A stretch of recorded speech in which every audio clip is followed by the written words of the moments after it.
Selamat siang, Pak Niko. Ya, selamat siang Mas Indra. Semoga sehat selalu. Amin. Ya. Pasti ya, sehat Jadi berkelimpahan ya. Peneduh bagi semua orang. Bermanfaat bagi banyak orang. Ya. Bagi banyak orang. Selama ini banyak orang dikenakan konsep Tuhan yang terbatas. Ya, Tuhan yang seolah-olah tidak mampu untuk memberikan kelimpahan pada umatnya.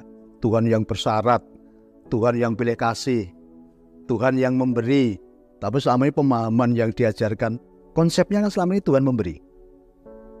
Kalau Tuhan memberi, saya tidak tanya sekarang banyak orang datang ke tempat saya, itu orang yang susah-susah. Kemudian saya ajarkan, kalau kamu punya keyakinan selama ini Tuhan memberi, kamu terima enggak dengan kondisimu saat ini? Ternyata banyak orang enggak terima gitu loh. Kemudian di sini saya kenalkan Tuhan semesta, Tuhan yang menyediakan. Jadi bedanya apa? Kalau Tuhan di agama itu Tuhan memberi, Tuhan menakdirkan, ya takdirullah. Kamu udah jatahmu segitu kan itu kan. Kita dikenalkan Tuhan yang pilih kasih. Tuhan yang seolah-olah hanya umatnya ini yang dikasihi, yang layak mendapat kebaikan-kebaikannya kan itu, yang lainnya enggak. Dihakimi ya, dikatakan itu laknatullah dan lain-lain kan itu. Ini Tuhan yang sangat apa? Tuhan yang sangat sempit. Tuhan yang tadinya maha besar, penuh dengan kasih tadi akhirnya menjadi kasihnya sempit, kebesarannya pun menjadi kecil. Tetapi Tuhan semesta, Tuhan universal tidak bicara seperti itu. Tuhan universal bicara apa? Kelimpahan adalah hak bagi semua makhluk ciptaanku. Gitu. Jadi Tuhan menciptakan dunia ini bicara apa? Supaya mereka mengalami kelimpahan.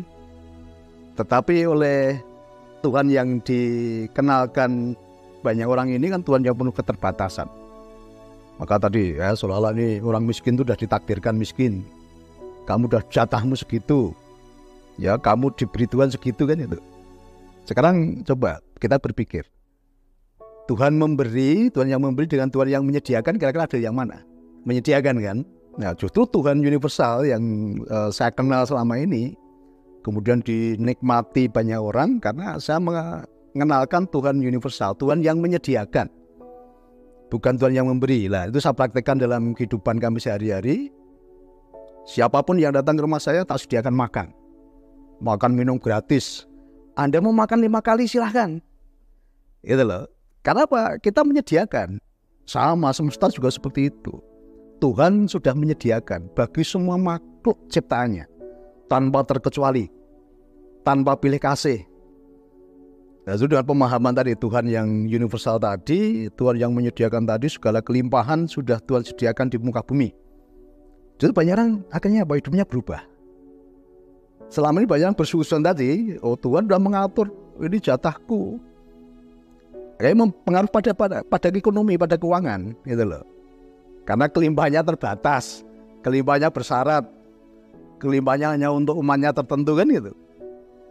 Nah padahal Tuhan semesta alam tadi, Tuhan universal tadi bicara apa? Kelimpahan adalah hak bagi semua makhluk ciptaanku tanpa terkecuali. Nah setelah paham itu, banyak orang yang tadinya datang ke sini dengan segala kepayahannya, segala permasalahannya, ekonominya hancur, keuangannya minus, mengalami kelimpahan. Ketika sudah mengenal Tuhan yang universal tadi. Nah jadi masing-masing ayo sadari Tuhan itu tidak seperti yang banyak orang itu dikenalkan apa? Tuhan konseptual. Jadi Tuhan yang dimanusiakan. Jadi masing-masing kalau kita bicara tentang paham-paham yang selama ini diikuti banyak orang tadi, dikenalkan Tuhan yang kecil. Tuhan yang dikonsep seperti manusia. Contoh ya kalau yang dikenalkan gitu, Tuhan yang kasihnya berbalas, kasihnya terbatas. Kalau kamu baik dengan aku baik dengan kamu. Saya pastikan kalau seperti itu bukan Tuhan, itu manusia. Ya seperti kita kan, kalau kamu baik dengan aku baik dengan kamu. Seperti orang nyumbang, kalau kamu dulu nyumbang 100.000, nanti aku akan kembalikan 150 kan gitu kan, berbalas. Tuhan tidak seperti itu, kasihnya tanpa syarat. Itu kasihnya tanpa batas. Bahkan karena kasihnya tadi, Tuhan tidak pernah menghukum umatnya. Tuhan tidak pernah menghancurkan ciptaannya. No, Tuhan tidak pernah menguji. Semua ini adalah akibat dari perbuatanmu sendiri gitu.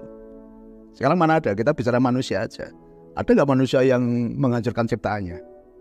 Membuat lemari bagus itu kan, terus dihancurkan sendiri. Kita yang kasih kita terbatas saja nggak mungkin menghancurkan ciptaan kita. Atau ada nggak orang tua yang, wah aku mau buat anak, besok mau tak tabrak bis, besok mau tak hukum, tangannya tak preteli, kan nggak ada kan? Apalagi Tuhan yang maha kasih tadi. Dalam hatinya apa? Cuma berisi kasih dan sayang gitu. Tidak menghancurkan, tidak menghukum. Nah, Tuhan semesta bicara apa? Apapun yang kamu alami sekarang ini, itu adalah sebuah konsekuensi dari perbuatanmu di masa lalu. Nah, ini Tuhan yang penuh kasih. Ya, tetapi aku ini Tuhanmu yang penuh kasih dan sayang.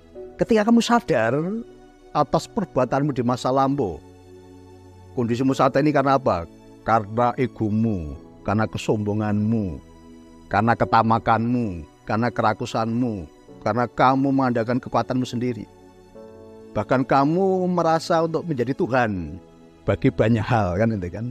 Itu yang membuat kondisimu sekarang ini mengalami masalah kan itu.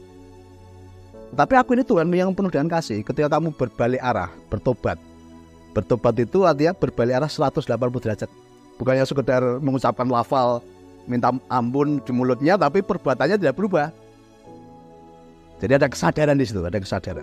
Dan ketika kamu sadar dan berbalik arah 180 derajat kembali kepada Tuhan semesta tadi. Nah, Tuhan katakan apa? Ketika kamu sudah berbalik arah 180 derajat kepadaku, aku siap menerimamu. Aku siap memelukmu kembali gitu loh, dengan kasih dan sayang. Maka akan ada kedamaian dalam hati. Dan aku ini Tuhanmu yang penuh dengan kuasa, yang maha kuasa. Kuasaku tidak terbatas. Karena banyak orang mengenal Tuhannya Tuhan terbatas. Seolah-olah tidak sanggup menolong. Ya, masalahnya terlalu besar. Akhirnya Tuhannya kecil kan itu kan. Nah, aku ini Tuhanmu yang kuasaku tanpa batas. Aku sanggup menolongmu kembali. Sebesar apapun masalah yang kau hadapi saat ini. Nah, ini baru namanya Tuhan Maha Kuasa gitu loh. Jadi kan masalah itu sebenarnya kalau dilihat ada Pak. Karena ego, kesombongan, keserakahan, ketamakan, ya, merasa jadi Tuhan karena merasa mengandalkan kekuatan sendiri. Aku bisa kok. Aku mampu kok. Aku bisa mengatasi kok. Nah, ini kan dia menjadi Tuhan. Itu kesombongan semua itu, kesombongan. Nah, itulah sumber masalah itu sebenarnya itu gitu loh. Nah, selama ini banyak orang kan selalu menyalahkan orang lain. Kan banyak orang kesini kan, wah gara-gara ini, bahkan pernah memfitnah Tuhan. Memfitnah Tuhan gini, Pak, saya ini sedang mendapat ujian dari Tuhan, Pak. Berat sekali Pak ujian. Nah, saya ngomong, lu kapan kamu daftarnya? Gitu ya, jadi, kapan kamu daftar kalau Tuhan uji gitu loh. Dan selalu banyak orang bersusun tadi, punya prasangka buruk terhadap Tuhan tadi.